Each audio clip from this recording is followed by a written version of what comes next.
안녕하세요. 편한 말씀당의 장희선 목사입니다. 타이타닉호가 침몰할 때 1,500명가량이 숨을 거뒀다고 합니다. 너무 비극적인 사건이죠. 근데 700명가량의 생존자도 있었다는 거죠. 의아했던 것은 구명보트가 있었는데 승객 가운데 일부는 구명보트 타는 것을 거부했다는 겁니다. 여러 가지 이유가 있었겠지요, 나름대로. 그런데 그 중에 하나가 뭐였냐면 구명보트의 안전에 의문을 제기했다는 거예요. 혹시 구명보트가 안전하지 않다면, 뒤집힌다면, 침몰한다면 우리는 바다에 빠져서 얼어 죽을 것이다. 그럴 바에는 여기에 머무르는 것이 낫다. 그러니까 공포 가운데 염려와 두려움이 막 올라왔을 때에 바르게 대처하지 못한 거죠. 너무 슬픈 소식 아니겠습니까? 근데 이런 경우 있었습니다. 실제로 이건 제가 겪었던 그 사건인데 얼마 전에 아침에 운동하다가 한 분이 뛰어가다가 쓰러졌어요. 그래서 막 소리를 옆에 있는 분이 막 지르시는 겁니다. 가서 보니까 동료예요. 요게 이제 쓰러진 다음에 30초도 안 돼가지고 저희가 나갔거든요.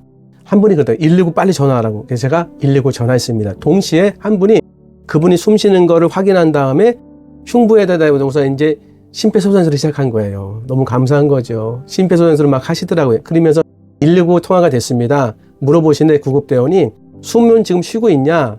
또 숨은 지금 거치냐? 숨의 호흡은 어떠냐? 숨은 일정하게 쉬고 있냐? 물어보더라고요.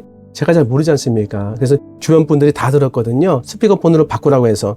그러니까 지금 숨은 쉬는 것 같은데 호흡이 일정하지 않은 것 같다니까 빨리 지금 했던 거 계속 이 흉부에 압박을 가해가지고 심폐소생술을 하라. 그러면서 영상통화로 바꾸라고 하더라고요. 영상통화로 바꿨습니다. 그래서 숨 쉬는 것도 보여주고 하다 보니까 하나하나 대처를 할 수 있도록 잘 알려주시더라고요. 119 구급대가 위대하더라고요. 뛰어나더라고요. 그래서 119가 왔어요. 오셔가지고 그분을 태워가는데 의식이 없는 거예요. 얼마나 마음이 두렵고 마음이 참 슬펐던지 눈물이 막 나더라고요. 그분이 갔습니다. 갔는데 나중에 몇 시간 지난 다음에 의식을 차리고 나서 참 웃는 모습으로 얼굴에 사진을 찍고 이렇게 보내셨더라고요. 근데 그런 얘기 하더라고요. 구급대원이 응급상황인데도 대처를 참 잘하셨다. 그 대처를 참 잘하셔서 위기 순간을 잘 모면했다. 이런 얘기 들었습니다. 그 순간에는요, 공포, 염려, 두려움 한꺼번에 왔습니다. 그런데 대처를 의외로 잘했어요. 나중에 이제 저희가 심폐소생술을 배웠거든요. 그 다음 주에. 근데 그분이 가르쳐준 대로 거의 동시에 똑같이 했습니다. 저희는 몰랐는데도 불구하고. 물론 그중에 아는 분이 계셨겠죠. 대처를 잘할 수도 있더라고요. 염려와 두려움과 공포가 몰려왔을 때 대처를 잘할 수 있고 그렇게 대처를 잘하니까 참 사람이 살고 또 회복되는 은혜가 있더라고요. 그래서 오늘 좀 뭘 말씀드려가냐면 염려와 두려움이 올 때마다 우리가 기억해야 될 것들, 바르게 대처하는 거죠. 어떻게 바르게 대처할 것인가? 첫 번째, 인식하는 인식. 이 염려와 두려움이 왔을 때 우리가 우리의 영적 상태가 어떻게 되는지, 요건 잘 기억하셔야 됩니다. 기도가 막히고, 이 기도는 이 기도가 아니라 기도입니다. 기도가 막히고, 말씀이 죽습니다. 실제로, 기도가 막히는 예가 하나 있는데, 베드로전서 3장 7절에 보니까, 이런 기도도 막히더라고요. 남편들아 이와 같이 지식을 따라 너희 아내와 동거하고 그를 더 연약한 그릇이요 또 생명의 은혜를 함께 이어받을 자로 알아 귀히 여기라. 이는 너희 기도가 막히지 아니하게 하려 함이라. 그러니까 아내와 관계가 불편하면은 아내와의 관계에서 문제가 생기면 기도가 막힌다는 거예요. 실제로 그렇습니까? 제가 경험해 보니까 아내와의 관계가 불편하면 기도가 막혀요. 이건 제 경우 뭐 오해하지 마시기 바랍니다. 제가 그냥 겪은 거예요. 아내가 이제 그 시간 관리를 잘하는데 가끔 시간이 늦습니다. 저도 똑같이 늦어요. 그래서 30분에 나오라고 하면 한 40분에 나와요. 근데 이게 몇 번 이게 되풀이되면요, 염려가 되는 거예요. 시간이 되면은. 야, 이거 나와야 되는데 이거 안 나오면 어떡하지? 그러면 늦으면 문제가 생기잖아요. 두려워져요. 그럼 염려하고 두려워지면 그 다음에 뭘로 가야 된다? 무슨 문제가 있겠지. 뭐 어려움이, 이렇게 가면 되는데 화가 나는 거예요. 그 전에 어떤 일이 있어서, 그런 전철이 있어서, 그러면 속상하고 화가 나는 거예요. 그럼 그 순간 신기할 정도로 영적으로는요, 완전히 밑바닥으로 깔아앉습니다. 좋은 상태가 하나도 되지 않아요. 기도가 뭡니까? 하나님에 대한 믿음이 다 없어지는 느낌인다니까요. 죄송한 표현이 성령이 그냥 소멸되는 느낌이 들어요. 이게 기도가 막히는 거구나. 그런데 아내를 귀히 여기는 그런 사건들이 꽤 많이 있었습니다. 예를 들면은 제 아내가 지금 방을 청소해주고 또 목욕실에 있는 책상도 정리해주거든요. 너무 감사하지요. 그러면 정리해주면은 감사합니다 하면 되잖아요. 근데 딱 보니까 물건이 없어요. 그래서 물건 어디 가면 저기 있대. 그러는가? 보니 볼펜이 없어. 볼펜이 여기 있대. 아니, 그러면 볼펜이 없으면은, 여기다 놨으면은 좀 나한테 알려주라고. 사실 보면 다 있어요. 이렇게 찾아보면. 근데 내가 있는 그 장소에서 보니까 없는 거예요. 근데 그런 얘기 하더라고요. 아니, 물건도 자기 자리가 있다고. 물건도 자리를 잡아주면은 좋을 것 같다고. 그런 얘기 하고 그냥 나가는 거예요. 그래서 그런가 보다 했는데 갑자기 이런 생각이 드는 거예요. 물건도 자기 자리가 있다. 물건의 자리를 잡아줘야 된다. 그러니까 이런 금방 떠오르는 게 내가 물건을 아무데나 막 펼쳐놓으니까 자리를 못 잡는 거예요. 인생이 이런 거 아니겠습니까? 아무데나 막 펼쳐놓은 거예요. 근데 거기서 끝난 게 아니라 물건만 자리가 있나. 내 인생도 보니까 내 마음에 아무거나 막 두고 아무거나 생각하고 내가 가지 말아야 될 곳과 가야 될 곳을 구별하지 않고 무분별하게 생활한 것이 혹시 없나. 아니, 물건도 자리가 있는데 내가 설 자리가 있고 앉을 자리가 있는데 그거를 내가 생각 못 했거나 갑자기 또 민감해지는 거예요.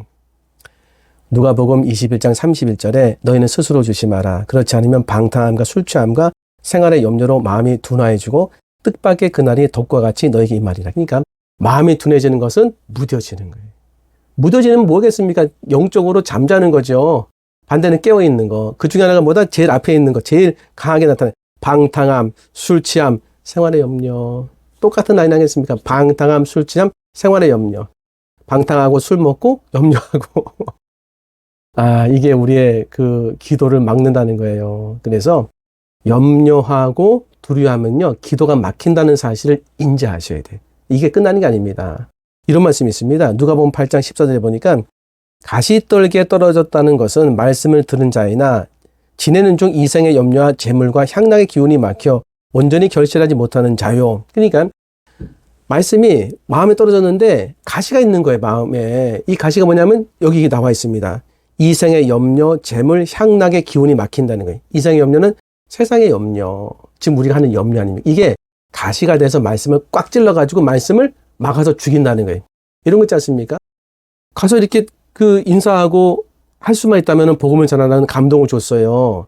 그러면은 그대로 가면 되잖아요. 근데 가다가 이런 생각 들어요. 아유, 간다고 되나? 가서 또 거부반응 이렇게 하면 어떻게 되나? 괜히 또 가는 거 아니야? 내가 뭘 안다고? 난 설교자도 아닌데. 그러다가 그냥 문 닫아버려요. 조금 전에 내 마음속에 임했던 하나님 말씀은 흔적도 없이 없어집니다. 왜? 염려하고 두려워했기 때문에. 그래서 염려하고 두려워하면은 기도가 막히고 말씀이 중단한 사실을 인식부터 해야 돼. 영성이 복잡하지 않습니다. 이런 게 올 때에 준비하고 깨어서 이렇게 뭔가 대비하면 굉장히 훌륭한 분이에요. 근데 왔을 때라도 인식하면 너무 훌륭한 거예요. 아, 그렇구나. 내가 지금 염려하고 두려워하고 있구나. 그때 빨리 인식해야 되는 거예요. 염려하면 기도가 막힌다. 말씀이 죽는다. 내가 염려로부터 벗어나야겠다. 그럼 훌륭한 거 아니겠습니까? 자, 두 번째. 이 염려와 두려움은 어떻게 대처해야 될까요? 이 대처의 방법을 좀 알아야 되지 않겠습니까? 그 대처의 방법은요, 주 안에서 기쁨을 내 마음에 두는 겁니다. 주 안에서 기쁨을 찾는 거다. 이게 왜 이런 말씀 제가 드리냐면요, 좀 배경 설명 해드릴게요.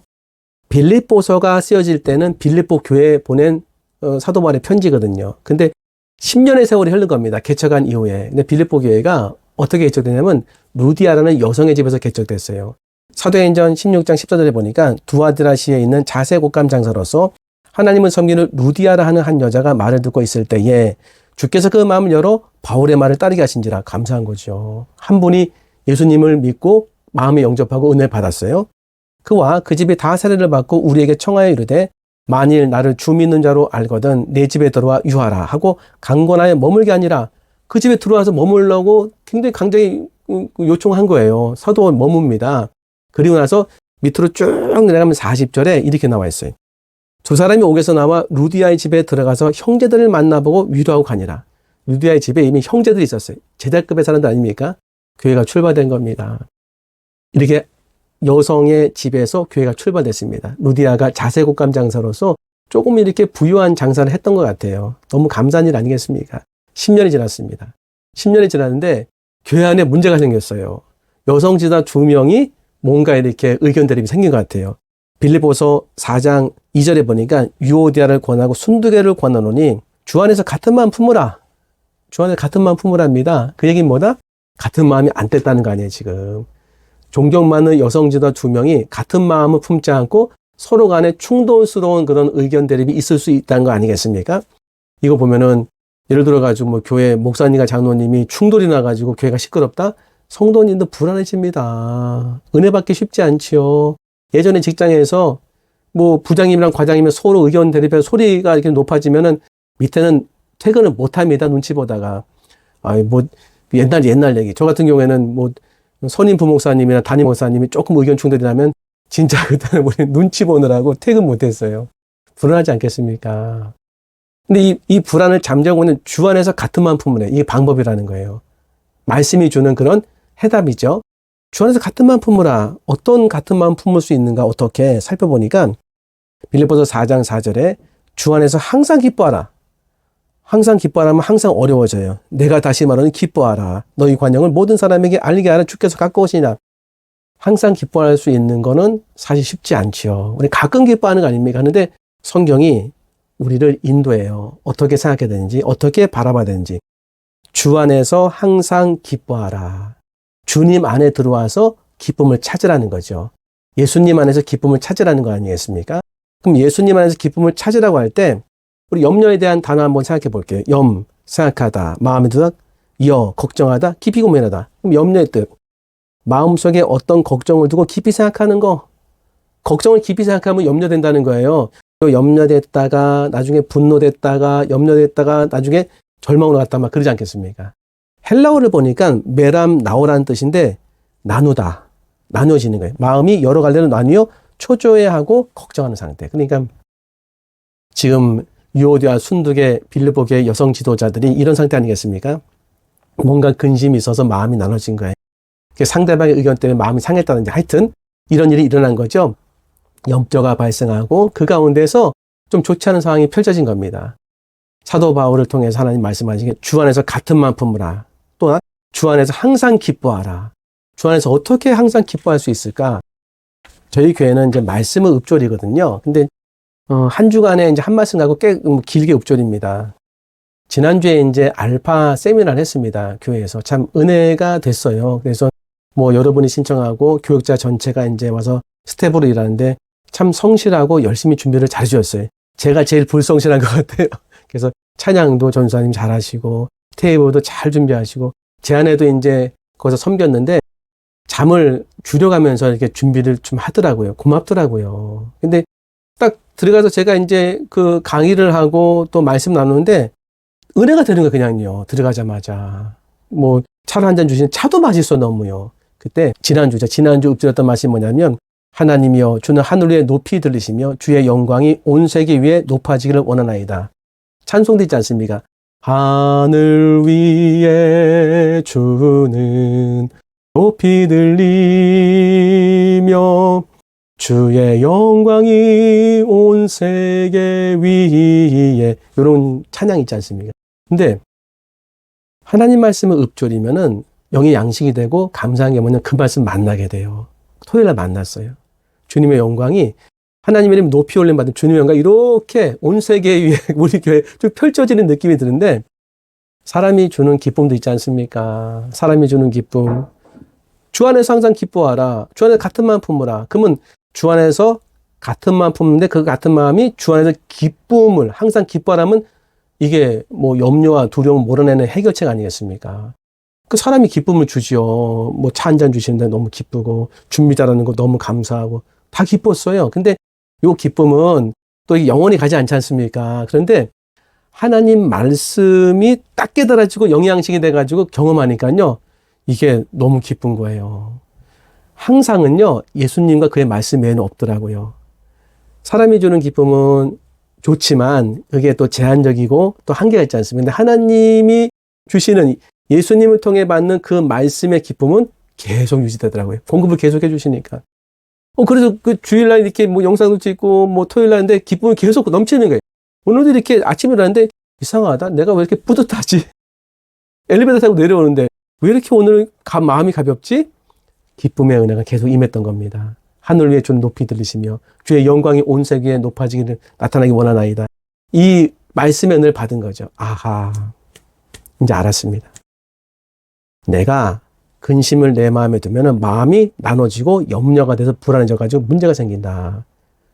지도자들이 서로 충돌이 일어난다. 그래서 이 염려와 두려움을 없애는 근원적인 방법은 내 마음에 예수님과 그의 말씀을 둘 때 그 말씀이 나에게 영양식이 되고 그 말씀이 나에게 기쁨이 될 때 기쁨을 주신다니까요.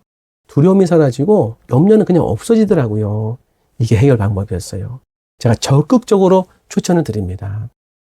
어떤 말씀인지 한 말씀이라도 내가 계속해서 입으로 읊조리고 마음에 두면요. 이 말씀이 빛을 발해요. 무슨 빛? 생명의 빛. 그러니까 생명의 빛을 발하면 염려와 두려움은 뭐 즉시로 없어지지 않겠습니까? 물론 그렇다고 와 대단하다 그렇게 막 나타나는 게 아니라 너무 은은하고 너무 잔잔한 그런 은혜가 임해요. 기쁨도 너무 감사합니다. 이게 두 번째 방법이고 세 번째는요. 지금 불안과 초조가 일어나는데 염려 때문에 그런 거예요. 이게 올 때마다 뭘 기억해야 되는가?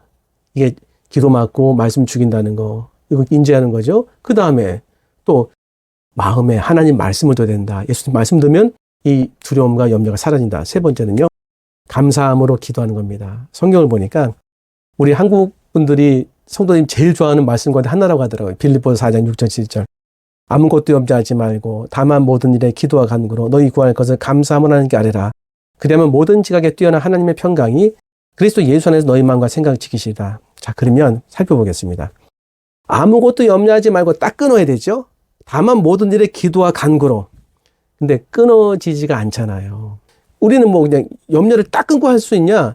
그렇게 하면 감사하죠. 할 수 있는 분은 감사하셔야 돼. 근데 이런 가능성이 크죠. 아, 내가 염려라도 안 하면 뭐 할 건데. 염려라도 해야지. 염려라도 해야지 내가 좀 염치가 없지. 막 그러지 않겠습니까? 염려라도 해야지. 너무 익숙한 거예요. 기도 안에서 우리가 딱 끊고 완벽하게 염려하지 않고 기도하는 게 아니라 염려 갖고 기도하는 겁니다. 주님 어떻게 하면 좋습니까? 너무 염려됩니다. 걱정됩니다.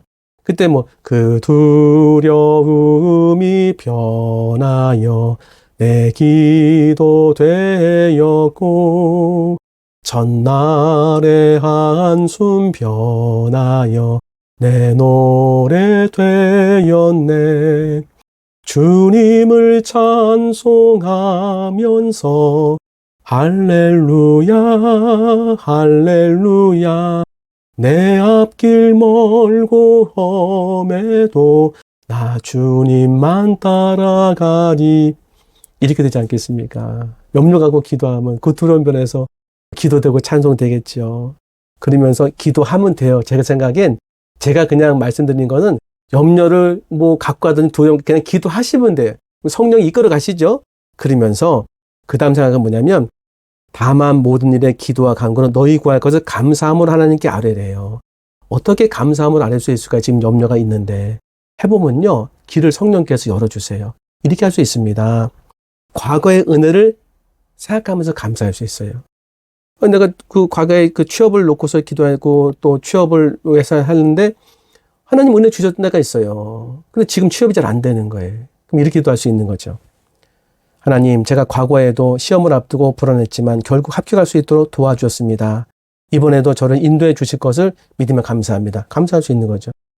현재의 상황 속에서도 감사할 수 있죠. 뭐 찾아보면 있잖아요. 찾아보면은 뭐 그래도 찾아보면 있지 않습니까? 경제적으로 어려워서 통장이 염려의 근원이에요. 염려의 근원. 염려의 끝판왕이. 통장 보면 다 염려가 오고 두려움이 생기지 않습니까? 근데 이렇게 기도할 수 있는 거죠. 하나님, 경제적으로 힘든 시간을 보내고 있지만 그래도 가족이 건강하고 함께할 수 있어 감사합니다. 어려움 속에서도 주님이 함께하신 믿습니다. 할 수 있는 거죠. 그러면 이런 것도 할 수 있지 않습니까? 미래에 이루어질 일을 놓고서 감사할 수 있는 거죠. 지금 뭐 병원에 갔는데 뭐 차도가 없어요. 그러면 이게 염려되고 두렵지 않겠습니까? 불안해지고. 근데 이렇게도 기도할 수 있다는 게 하나님 아직 완전히 낫지는 않았지만 저를 치유하시고 회복시키실 줄 믿습니다. 감사합니다. 이렇게 감사를 드릴 때 어떤 일이 벌어지냐면 입으로 이렇게 감사해가지고 막 은혜가 넘칠 수도 있지만 그것보다는 내가 감사를 찾는 가운데 아 하나님 이렇게 일하셨지. 하나님 이렇게 은혜 주셨구나. 하나님 이렇게 역사했구나. 하나님이 보이는 거예요 지금. 그래서 감사의 능력이 있는 겁니다. 그러니까 과거에 나를 인도하신 하나님이 보이는 거예요. 나 지금 못 보고 있습니까? 염려하는 건, 마음이 분열된 건. 염려에 문제 보고 있잖아요. 그럴 수밖에 없다니까 우리 이제 약해가지고요. 그냥 눈을 뜨고서 그것만 보고 있어요. 그것만. 지금 내가 살을 빼야 되는데 앞에다 음식 놓고서 그것도 맛있는 음식 놓고서 먹지 말아야지, 먹지 말아야지. 조금 있으면 먹습니다. 근데 우리가 염려는 내 마음이 염려를 계속 보고 있는데 실제로는 이 마음의 눈은 안 보이잖아요. 염려도 잘 안 보이고. 근데 그렇게 보고 있는 거예요. 그래서 염려 안 할 수 없죠. 두려워지는 거죠. 근데 하나님이 일하신 것을 과거에도 보고 지금도 보고 미래도 일하실 걸 보면 내 마음의 눈이 염려에서 벗어나서 하나님을 바라보기 시작하는 거예요. 시선이 바뀌는 거죠. 거기로부터 하나님 역사를 하지 않겠습니까? 그래서 감사가 이런 능력이 있더라고요. 불안이 사라지고 염려가 사라지고 두려움이 사라지는 거죠. 정리해 보면은요. 염려가 올 때마다 인지하셔야 돼요. 염려는 기도를 막고 말씀을 죽인다. 그리고 대체 방법, 주 안에서 말씀을 두셔야 돼요. 말씀. 주 안에서 항상 기뻐하라. 주 안에서 같은 마음 품으라. 이거 다 하나로 할 수 있습니다. 말씀을 거기다 두면 돼요. 근심을 두는 것이 아니라 말씀을 두는 거죠. 그리고 나서 하나님 일하신 거 살피면서 감사하는 거예요. 과거에 어떤 일을 했던 거 감사하는 거. 지금 하나님이 나와 함께 하시는 감사. 시선을 하나님께 두는 거죠. 미래에 나를 이끌어가신 하나님께 감사하면 이렇게 하기만 해도 마음에 평안이 임한다니까요. 그리고 마음을 지키는 거예요. 이제 여기까지 들으셨다고 한다면 하나님이 지금 염려에서 벗어나게 해주시는 분입니다. 하나님께서 함께 하시고 내가 너를 위해서 일하고 있다는 것을 강하게 알려주시는 분이십니다. 힘을 내세요. 하나님께서 지금 염려의 상황 다 이길 수 있도록 은혜 주십니다. 기도하겠습니다. 하나님, 염려를 주님 앞에 맡기며 이제 말씀을 두고 주님을 따르겠습니다. 염려의 상황에서 항상 벗어나게 하셔서 주님의 일하심을 바라보고 감사하는 삶으로 나갈 수 있도록 은혜 베풀어 주시옵소서. 주님께 감사하며 예수님 이름으로 기도합나이다. 아멘. 긴 영상 시청해주셔서 감사합니다. 다음번에 더 좋은 영상으로 인사 올리겠습니다. 구독도 부탁드리겠습니다. 감사합니다.